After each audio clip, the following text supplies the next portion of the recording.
welcome back to my channel and to my October reading wrap-up. We're going to keep this one super brief and short. If you can't tell, I am sick, I'm not feeling well, but I do really want to get this video done while all these books feel super fresh in my brain, and before we head out on a climbing trip soon.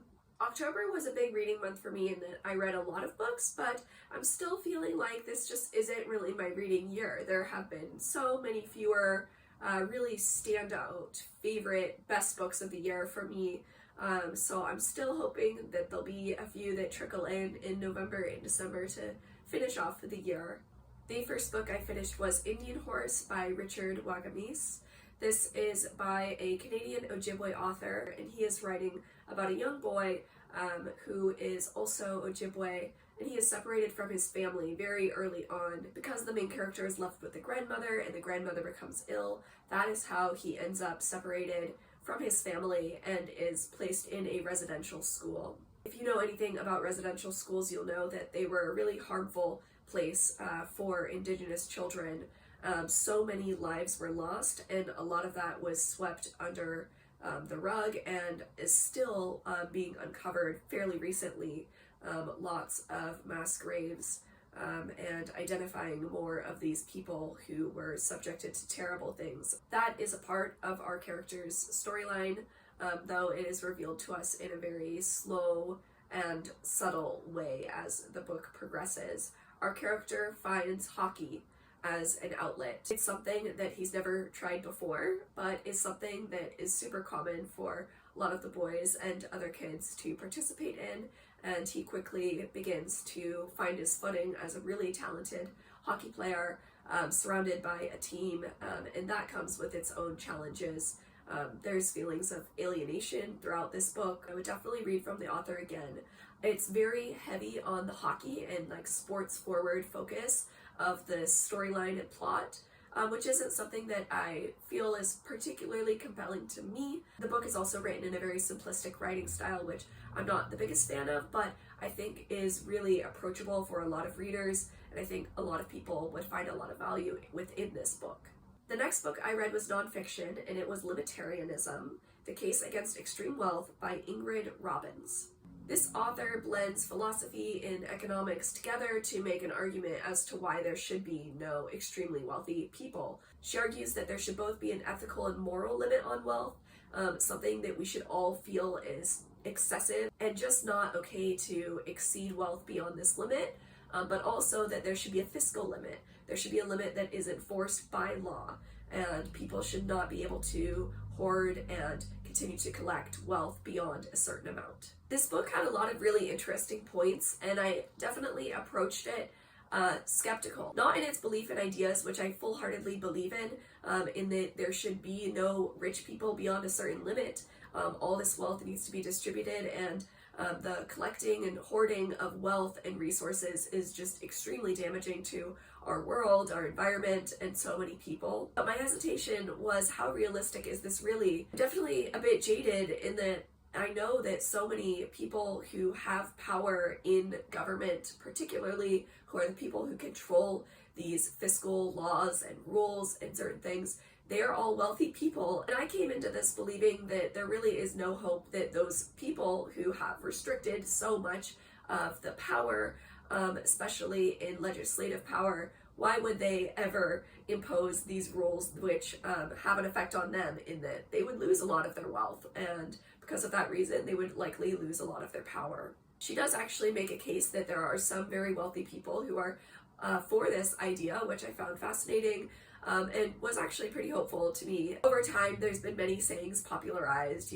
eat the rich, there should be no billionaires, there is no ethical millionaires, things like that. And I think it's really nice to actually talk about that from an academic viewpoint that isn't afraid to really put the facts down, and also make a pretty compelling argument as to why we should be trying to pursue fiscal limits, as well as, we should be having ethical and moral reservations about people who are hoarding wealth.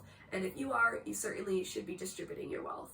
I next read W3 by Bette Howland. This is another nonfiction book, and it is a memoir. Bette Howland was a writer who was struck by mental illness and depression, and she attempted to take her own life and was placed on a psychiatric ward after that event. This book chronicles her time on that ward in the 1970s. That ward was called W3. This was a pretty interesting style of memoir in that I felt like it didn't really actually give us very much about her life at all. So in that way, it felt very non-memoir-like, and more so just kind of like an observational study of what was going on around her. You see different people come in and out of the ward. You don't get a lot of details on them either, what has brought them here, but you can see that mental illness is definitely seen throughout the different people here. This book's a pretty good companion to One Flew Over the Cuckoo's Nest, and other books along that vein that talk about being on a psychiatric ward, the things that go on, and definitely the characters that you see. You see a lot of different people. They all have very different backgrounds, but there's something now that they are all sharing in that they are all on this ward, and they're in a confined space, and everyone's kind of in everyone's business. Stoneyard Devotional by Charlotte Wood. This book got some attention after it was shortlisted for the 2024 Booker Prize, and it always sounded quite interesting to me. I liked the idea of the setting, which is at a monastery in Australia. However, I found this book to be utterly boring, unfortunately. We have a woman who is disillusioned with her career and her life, and she decides to basically go and live with the nuns. She is not religious herself, so it's kind of an odd choice, and makes her kind of stand out as someone there who's definitely different than everyone else. There's a woman there that she has a past with, and that kind of provokes some tension, but really it's just all in her head, and that's kind of where things really just kind of fizzle out for me, essentially, is that all this kind of perceived build-up isn't really anything at all. It just never came to fruition. And for that reason, I just didn't really like this book. It was way too slow and meditative, but in a way where I wasn't really getting anything out of it. So I did kind of trudge through that book this month, and unfortunately that was a disappointment for me. The Deeper the Water, the Uglier the Fish by Katya, Apekina. This is a literary fiction book. It's about two sisters who have to live with their kind of estranged father after their mother is admitted into a psychiatric ward. The mother is almost like a mysterious person, even though that is who the two daughters connect so deeply and closely with. It's the person who has raised them for most of their life and has clearly molded them into the young girls that they are. The father is really unlikable, and as you come to find out, father and everyone surrounding him is really unlikable. This was definitely a story where I began to become fatigued by just how awful everybody was. And while I don't shy away from literary fiction that's super heavy and sad, I mean, I liked A Little Life when I read it now quite a few years ago. I don't know if I like that kind of book anymore. It felt like because every single thing bad continued to happen to these girls, that it kind of like dulled out the weight of these experiences, because we were just struck with another bad thing again and again and again. What made this book pretty exciting was the different point of views that you're taken into, and there's really so many different point of views. You have the daughters, you have the father, you have people surrounding the father, someone who he's interested in, someone who is kind of obsessing over his work as an author, a neighbor. You just have this kind of like continuous stream of different point of views of characters. That was what was really intriguing about this book. But again, this just like constant bombardment of switching point of views almost kind of like dulled them all out, in that no one was given a significant amount of time to kind of shine and develop itself into this really complex point of view. So for me, this book kind of fell short of my expectations of it in that regard. Nobody is Ever Missing by Catherine Lacey. Catherine Lacey is an author I'm really fascinated by. I think she does very interesting things. She's clever, and she's pushing her boundaries in terms of different writing conventions that I think is interesting. Nobody is Ever Missing is one of her earliest novels. I believe it may be her first, actually. And I think it shows. She isn't doing something as thought-provoking as her later works are doing, and we are following a young woman, Illyria, who is disillusioned with her life at home. She's married, seemingly has a very like cookie-cutter normal life that seems pretty great, but she decides to leave all that, fly across the world, and just kind of make her way on nothing. She is hitchhiking, running into kind of random people here and there, and they're all kind of confused by her as well, and she's really confused by herself. She can't explain herself and why she's necessarily chosen to do this. We're so stuck in Illyria's head in this book that it becomes really grating. She's having all of these thoughts that aren't really about anything. They're just kind of jumping all over the place. She can't really explain herself, as I mentioned, and it kind of gets old and cyclical as she keeps running into new people, and those same things are kind of presented as questions again. You know, what are you doing here, woman? Why did you do this? Different things like that, and just kind of got overdone, and by the end I was glad that this book was over. At that point, there's now like 3 duds in a row in my reading month, so I'm really hoping for something better, and I pick up Persuasion by Jane Austen because, of course, how could I dislike Jane Austen? I've loved Pride and Prejudice, I've loved Sense and Sensibility, I loved Mansfield Park. Like, Jane Austen always works for me. But unfortunately, Persuasion is now my least favorite Jane Austen book that I've ever read, and that's like sad for me to say. I was hoping that I would really like this. It's very short, so I was hoping it was very kind of to the point. I came away wishing that this was just longer, actually. And the reason why I wish the book was longer was because we barely got the 2 main characters, Anne and Wentworth, her love interest, we barely got them interacting with one another. And I love that so much in Jane Austen's book. You have this like banter, and it's still funny, and it still can make you like blush and kick your feet. And there just was not enough of that. There's so little of them interacting. You don't really feel those butterflies as much. What redeemed this book was that Wentworth's confession of his love for Anne at the end of this book was truly iconic through the form of a letter. It caught me off guard, and it gave me all those feelings in a Jane Austen book that I'm seeking, that comfort, the romance, and just this kind of like passion, you know, oh, what a man. And I felt that at the end of this book, and I loved that. I just wish that there was more of that throughout the novel. The End of the World as We Know It, New Tales of Stephen King's The Stand. And this is a short story collection of various authors. So there's really too many of them to name. The concept of this collection is really awesome in that it is all set and inspired by Stephen King's novel The Stand, which is his super epic, sweeping novel about an illness that is ravaging the United States and it's killing nearly everyone. There's an overarching theme of good versus evil, and you really get a lot of time with these characters, and you start to care about them very deeply.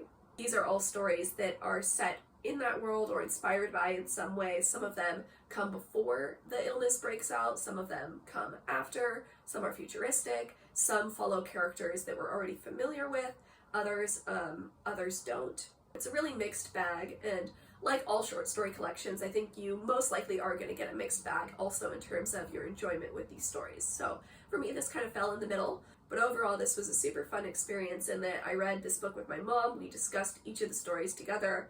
And some of our favorites, which we mostly had the same favorites within the book, were Abigail's Gethsemane by Wayne Brady and Maurice Broaddus, He's a Righteous Man by Ronald Malfi, and The Devil's Children by Sarah Langan. If you like Stephen King and you've read and liked The Stand, I think you should read this book, as it's just fun to revisit this kind of world. Okay. I'm going to try and keep moving faster, as I'm really just not feeling super great right now. I'd love to lie down. I really want to share these books with you, so I'm going to keep going forward. I have The House of Spirits by Isabel Allende. This was my favorite book I read in October. It was just really charming. I love family sagas, and this is a very epic one in scope. Ever since reading 100 Years of Solitude, I really wanted to feel those feelings again, and just that kind of writing style. It's so immersive. Lots of magical realism and things like that. And Isabel Allende's House of Spirits is known to really convey all those things and to take inspiration from 100 Years of Solitude, and I was really impressed with it. It's a lot more accessible than 100 Years of Solitude, far less confusing, and far less dense of a writing style. So I think, honestly, if you wanted to start a journey on reading magical realism and family sagas, you should start with The House of Spirits rather than 100 Years of Solitude. You have some really amazing characters in here, particularly the women, Clara, Alba. They are surrounded by men who are also pretty fascinating as well. You have a political backdrop of unrest, and you also just have a lot of kind of tragedy that is striking the family in different ways. I'm definitely going to be reading from Isabel Allende again. The only thing is she has so many books, I don't know where to turn to after this amazing one. The Haar by David Sodergren. This is a horror book that is following an old woman named Muriel. It's really refreshing to see an older protagonist, especially in this genre as well. This book is set in Scotland, and Muriel has lived there her entire life in this small town. There's a developer from the United States who is looking to kind of like raise the village and use it to just make money off of people by building different real estate and different things like that. I don't know exactly. Muriel is stubborn. She wants to remain in her home and she wants to stay there. She's also dealing with grief. She's lost her husband. She misses him dearly. And all of a sudden, as she's walking on the beach one day, there is kind of this presence. It's very hard to describe, but it's kind of like a shape-shifting sea creature type of a thing. And it also can communicate with her. What ensues is a lot of body horror, this kind of like, you got an evil villain, you got a hero, and they are going at it after each other. And then we also have the supernatural presence, which is also just disturbing and very odd and weird. This is a pretty fun read for the season, and was also inspired by our author's grandmother, which I like that he included at the end a little bit about his grandmother's life as well, just kind of expanding on why he was inspired by her, as of course, I mean, this is super fantastical and otherworldly, but even when writing things like that, horror, fantasy, you know, authors take inspiration from people and experiences they've had in their own life, and I really liked the inclusion of that at the end. A Horse at Night on Writing by Amina, Cain. This is kind of a short essay, really, on writing by Amina, Cain, who is an author who I haven't actually read from before, but I just love books where authors talk about who they read and what they're influenced by, and you have a very, very broad and expansive list of people that Amina, Cain is referencing within here. You have Ferrante, Italo Calvino, Jean Genet, Virginia Woolf, Annie Ernaux, Marguerite Duras. You just have this very, very expansive list of people that I just found myself, you know, I wanted to rewind. What did she mention? Whose name? And in reference to what work? And this was very, very pleasing to listen to. It was super relaxing and calming. I think our taste in books is pretty similar, so I'm definitely going to take many of her suggestions for reading. She's talking a lot about solitude and is like kind of effortlessly weaving in little ponderings of her own with these themes that have been explored in a lot of the works that she's read and been influenced by. Stag Dance by Torrey Peters. This was another dud. I really didn't like this book, and just really bummed that so many books that I've been excited to read, I mean, genuinely, I don't read a book if I'm not excited to read it, have been extremely disappointing, and just kind of in almost an unbelievable way. Like, I could have never thought that Stag Dance would be one of the worst books I read this year, but it truly is. I don't have a lot to say. It had to do with the writing style. A collection of 3 short stories and then 1 longer kind of novella, which is called Stag Dance, and just an immediate flaw off the bat when you collect some short stories and then the novella is that the novella really needs to be the standout work, and Stag Dance was absolutely not. It was probably the worst part of this entire collection, which I just couldn't understand. And then I think most of the other short stories were from years ago that Torrey Peters has kind of resurrected and re-edited to put into this collection, which just leaves things, again, feeling unbalanced. You can tell these were written at different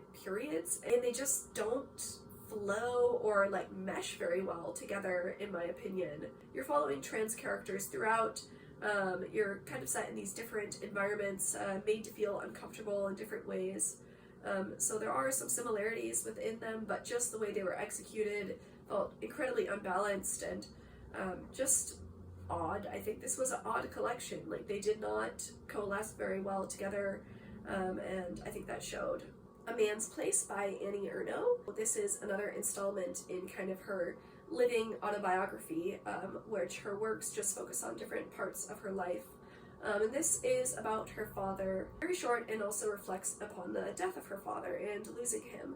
The main thing that's explored within this book is the juxtaposition of Ernaux's father, his very humble kind of working class background, which of course Annie was raised in, but her life is very different than that. Now, you know, She's found success as an author and a writer, and her humble roots are no longer kind of her daily life and her lived experience. So there's the juxtaposition between her father and her and their difference in lifestyles, really. I didn't like this as much as Ernaux's writing on her mother and that relationship, but I do think that this is, again, just another great installment in the overall kind of project of what Annie Ernaux is doing in terms of telling her own history and her family's history as well.